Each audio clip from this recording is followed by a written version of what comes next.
So, this is the painting that I did. I forget to press record button when I did my embellishments. What I did was I kind of did a horizontal line here, add a little brush work on the top of the pour. You can still see some pour underneath. I just used some blues and this is iridescent, no, it's aqua flash, so it kind of shifts. I added some blue over the pour here too, because the color on there was just a weird one.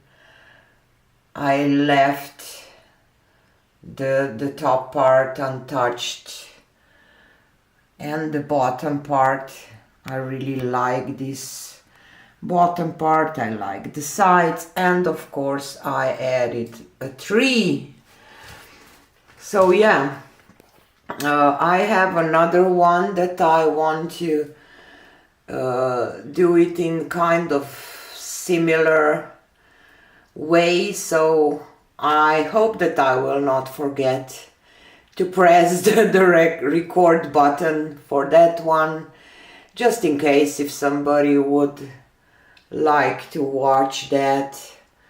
This one was really kind of, intuitive painting. I was playing with swipes and tilting and all kind of stuff, and I'm really happy with the final result with the brush work on top. So yeah, this is it for today. Thanks for being here. Thanks for supporting me, watching the videos. Don't forget to subscribe, comment, smash the like button. Really helps with algorithms that are not friendly to us fluid artists lately, I think. Yeah, and see you again on the next one. Have a nice weekend. Bye.